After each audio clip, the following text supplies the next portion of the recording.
You're listening to Seattle Real Estate Podcast.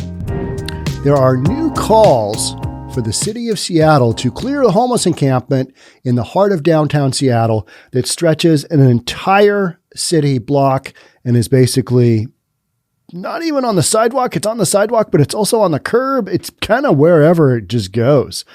Why do we have an entire block filled with a homeless encampment in downtown Seattle?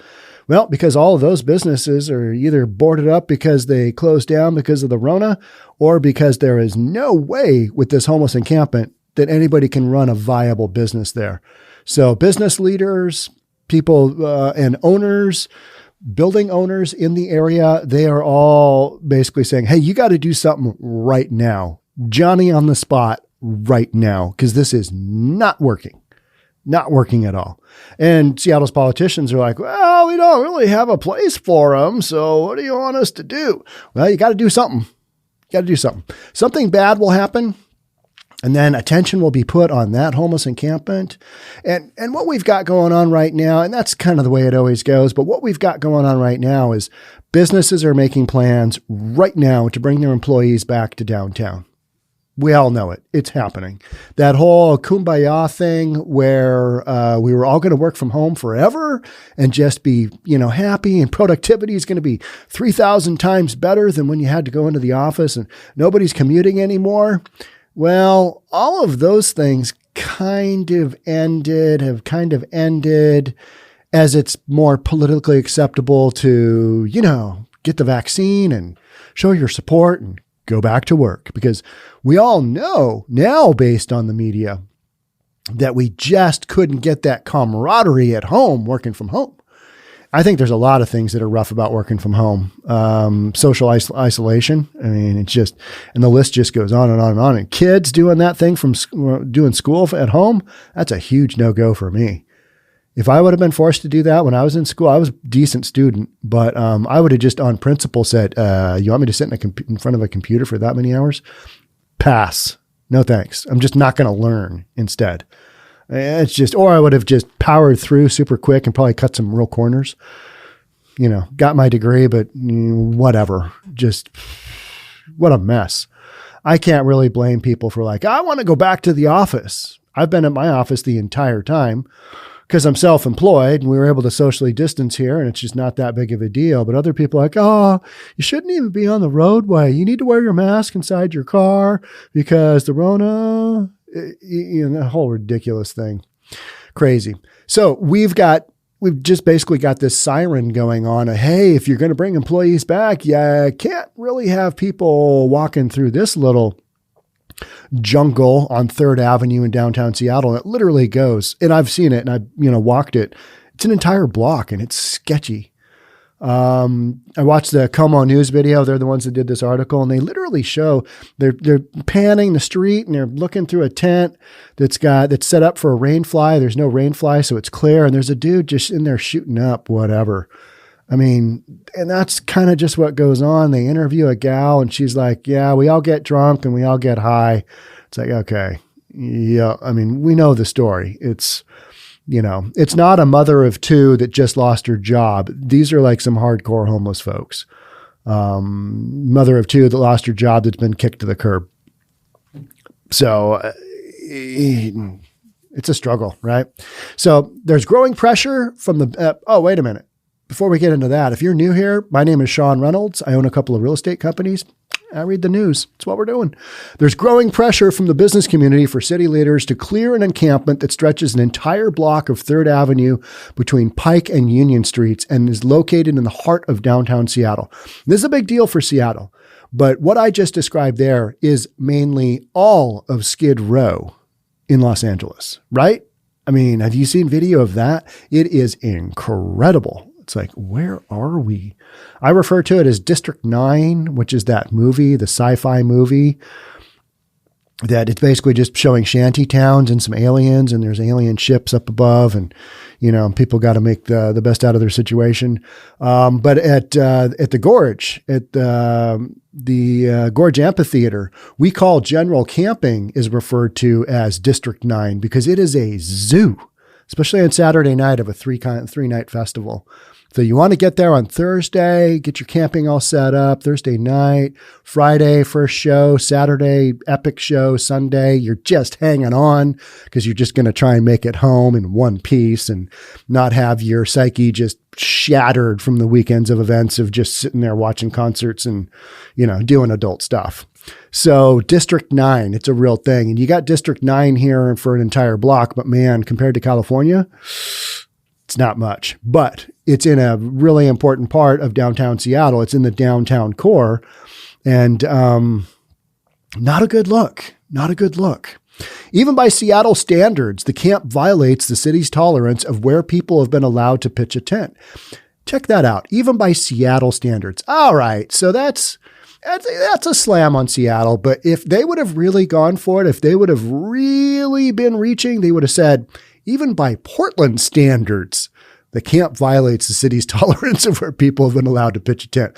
Because Portland right now, to me, that is probably they're leading the pack. They're for a smaller city, they are way ahead and leading the pack. They are really on the struggle bus there, not where you want to be, and they're going to have to. We've been reading stories about this as well. They're going to have some real decision making going on there. And it's not going to be pretty, especially with their leadership. So the city has allowed tents between the curb and the edge of the sidewalk, which is officially known as the furniture zone. Talked about this in my last podcast, which was about, Venice Beach. Sheriff Villanueva going in there, just cleaning out the homeless encampments. He's starting anyway. So that's a story that's going on as well. So all these stories are coming together because guess what? It's go time. It's getting back to normal time. And you've got a lot of conflict between what has happened and has been allowed to happen by city leaders in these cities and what needs to happen moving forward as life and business and structure tries to go back to normal. So the city has allowed tents between the curb and the edge of the sidewalk, which is officially known as the furniture zone. You learn something new every day, right? Hey, you're in the furniture zone. Why am I in the furniture zone? Because it typically is where a person making deliveries places their items on a hand truck. Did you know this? I didn't. You're probably going to make fun of me, but yeah, that's the furniture zone. I had no idea. City officials have not typically tolerated a situation where tents obstruct the main sidewalk, but every tent along the west side of 3rd Avenue are doing just that.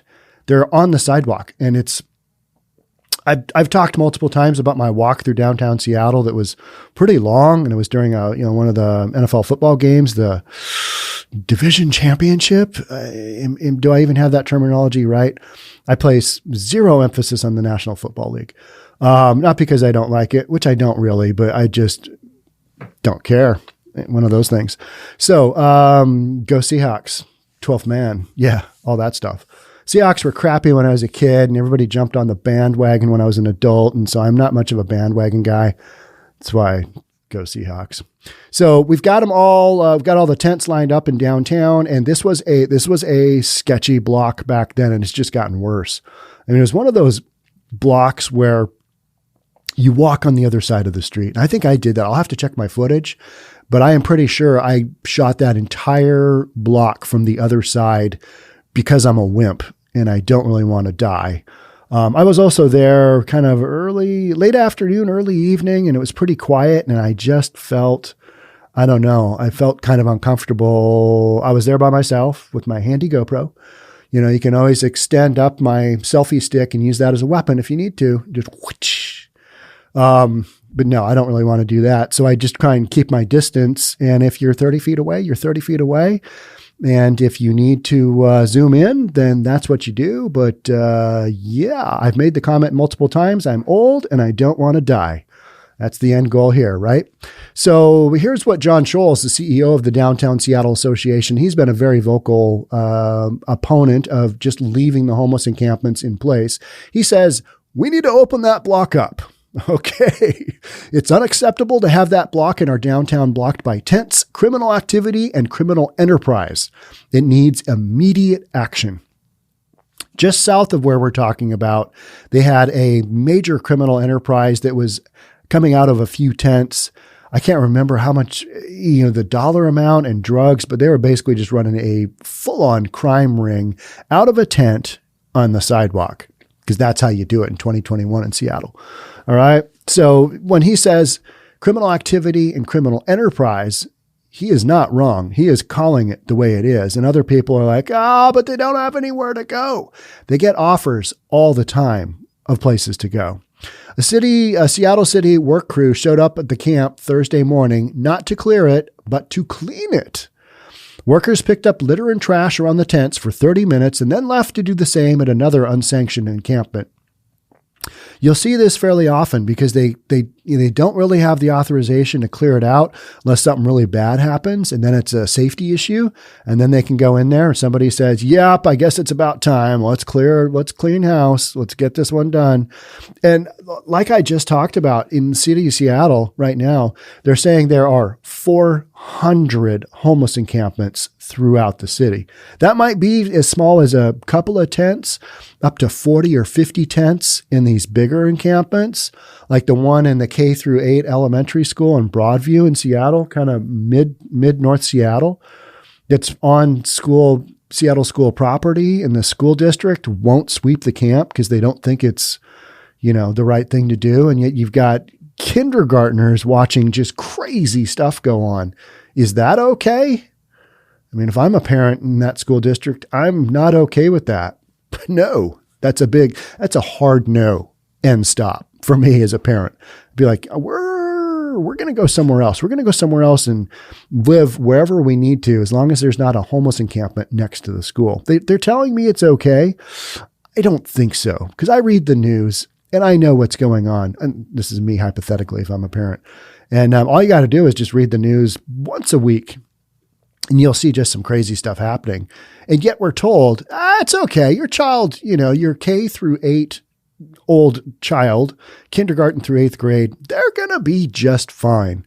Other than watching homeless people have sex outside, some of it paid for, some of it not, drug overdoses, weapons, tents burning, 911, fire calls. I mean, you've got tents burning up, you've got explosions.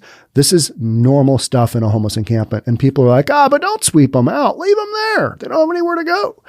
Well, at some point in time, you got to do something. And that's why we're talking about this encampment here in downtown Seattle, because as the workers start to go back to the big buildings, it's gonna be a little bit of a concentration point. We're gonna have some emphasis in the downtown core, and we're gonna cover it right here in the Seattle Real Estate Podcast. All right, let's keep going. So the city hasn't budged from its estimate that there are 400 unsanctioned camps in the city for at least 2 years.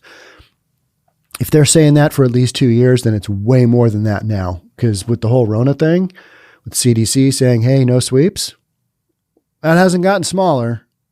It's kind of like, when you defund the police, is crime going to lower on its own, just arbitrarily? Hey, we know there's less cops on the streets now, so we're just going to take a little break. Every Thursday from midnight until 6 a.m., we're going to take it off. And then every other Saturday, we're going to do the same thing. No criming, because we know you guys are, you're spread thin, and there's not a lot that you can do to kind of quell the violence that's going on. So we're going to offer this as an olive branch, and, maybe we'll help make Seattle a little bit of a safer town.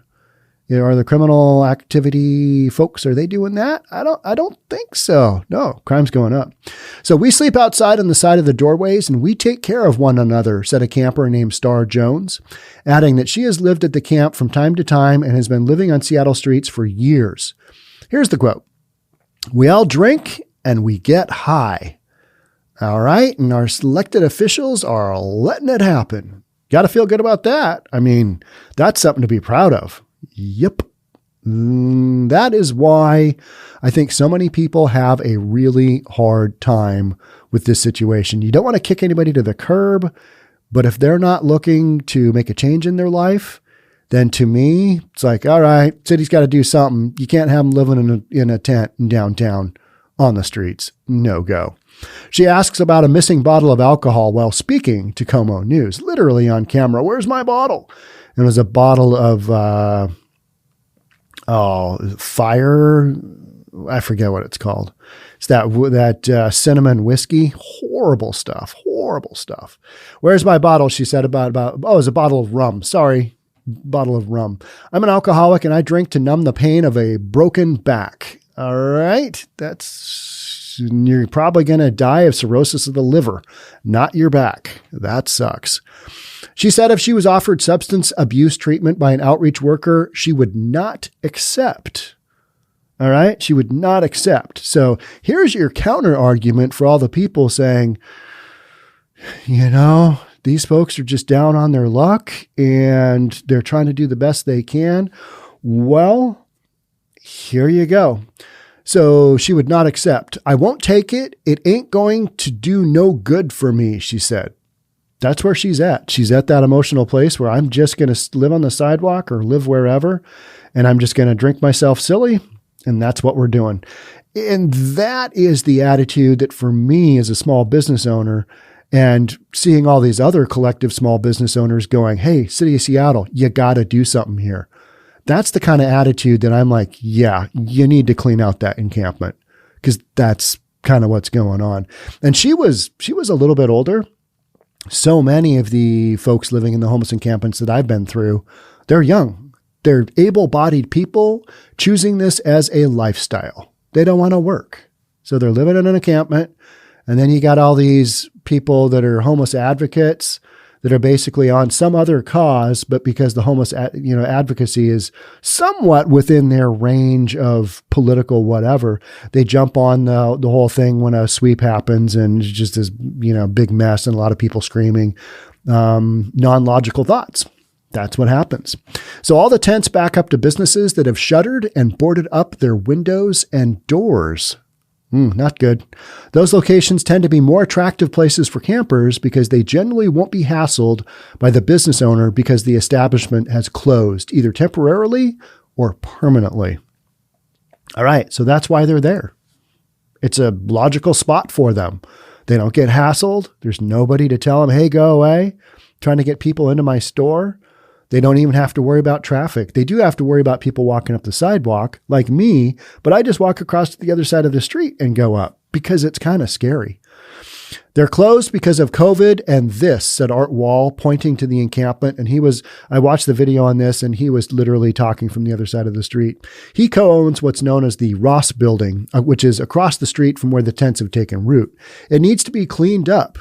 The stores need to be open. The jobs need to come back, and the encampment needs to not come back. I agree 100%.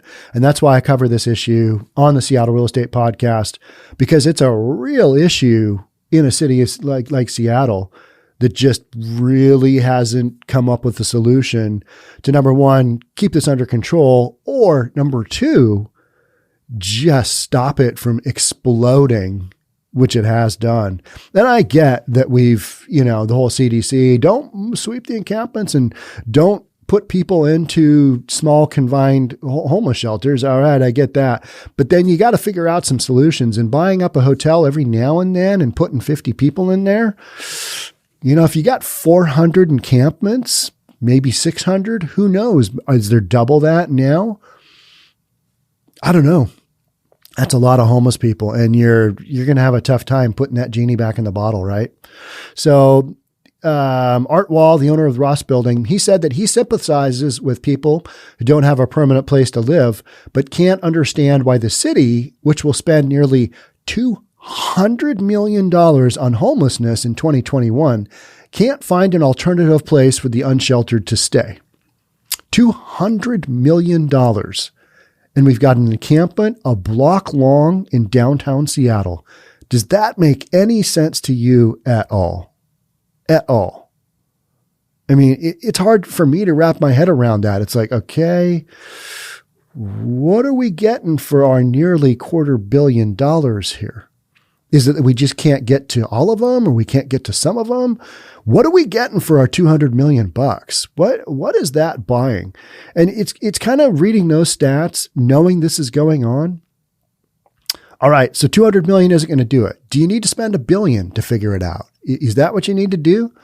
Because you got to figure this out somehow, right? There are lots of cities that don't have this issue. Bellevue is one, where I'm recording this podcast for you right now.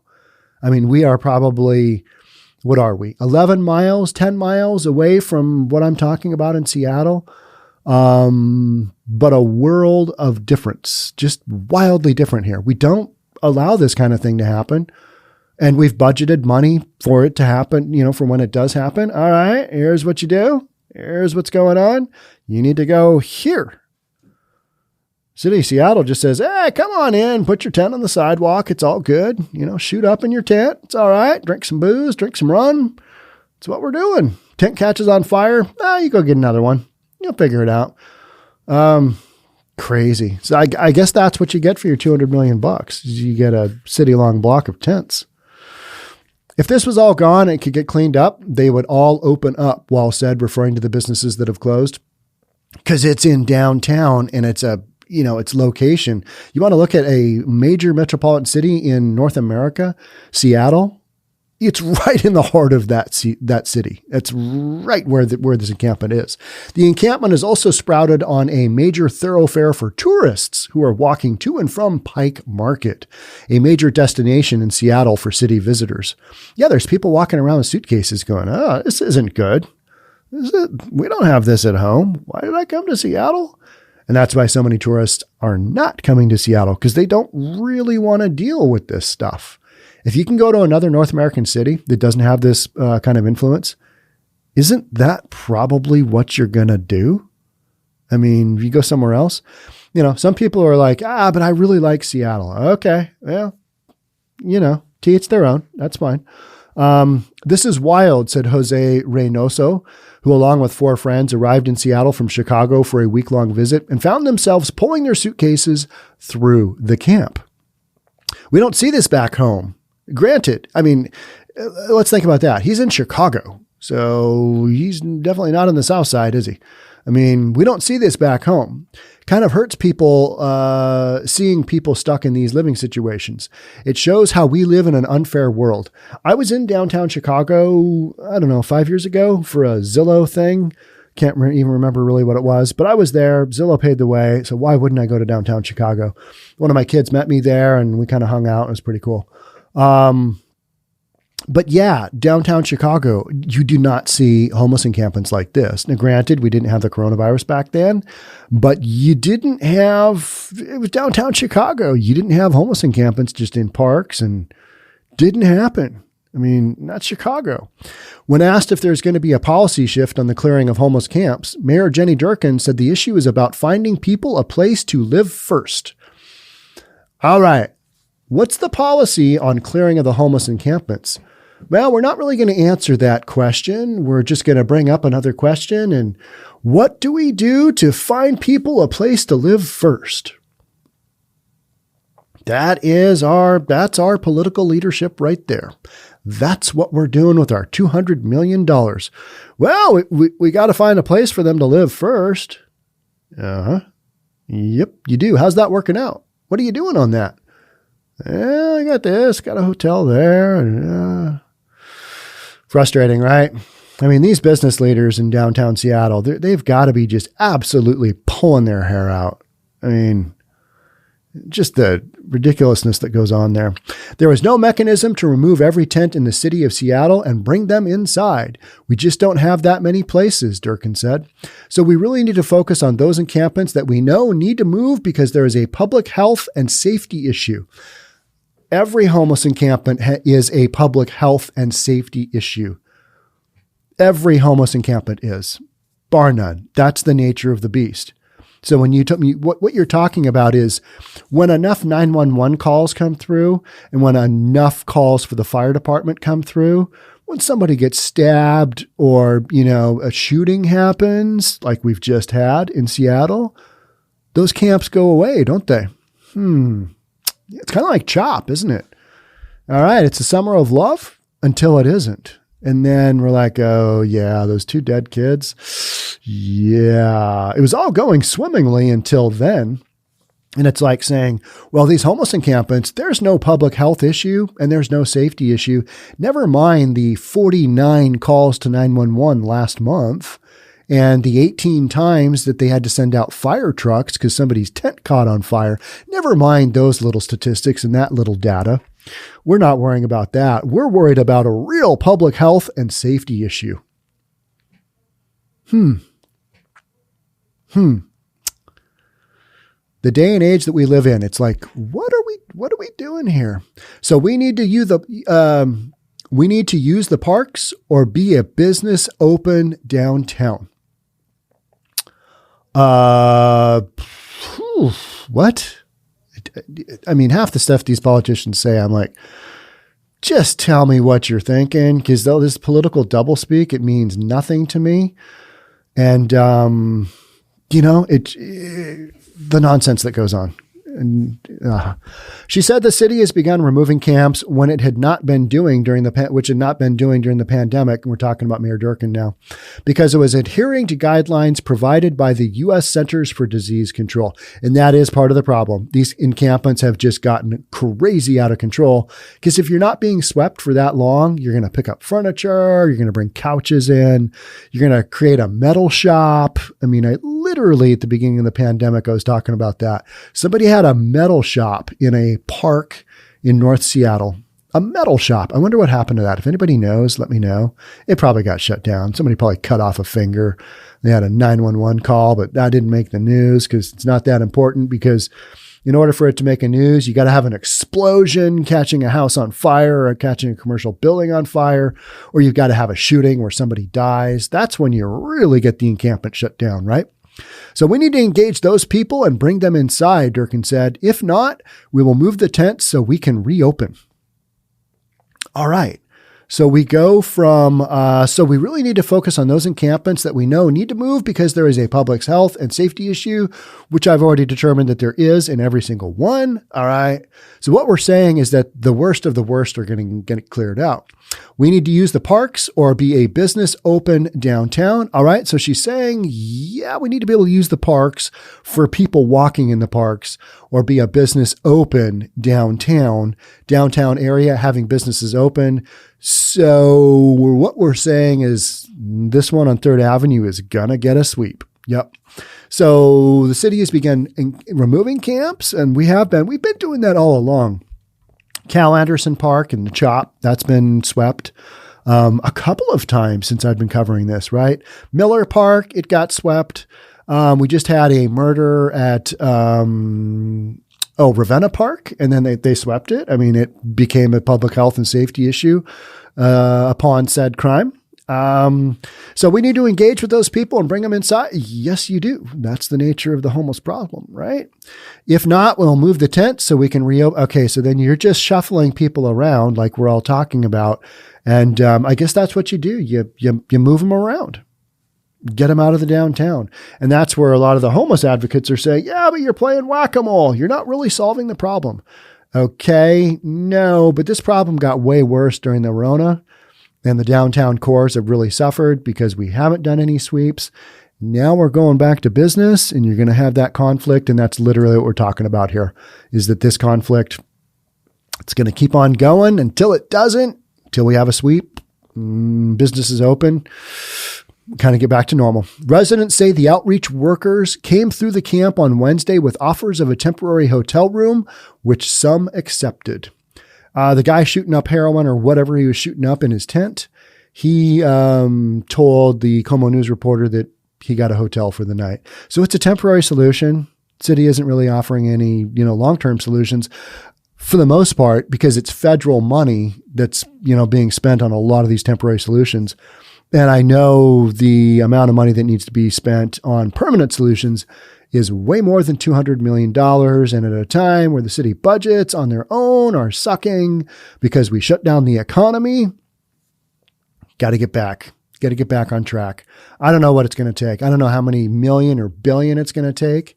But what I do know is these businesses and these citizens in these areas, they deserve better.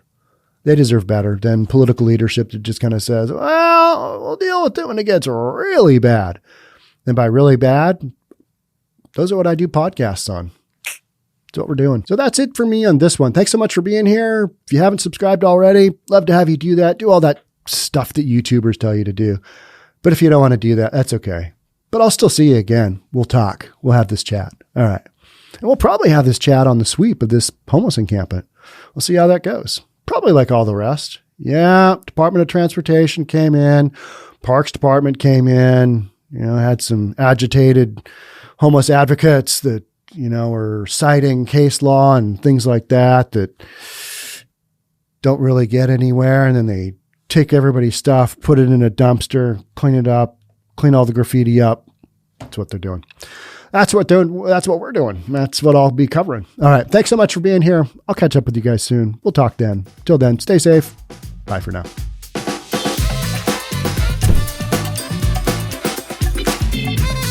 Don't forget to subscribe to our channel and hit the notification bell so you'll know when our next video is out.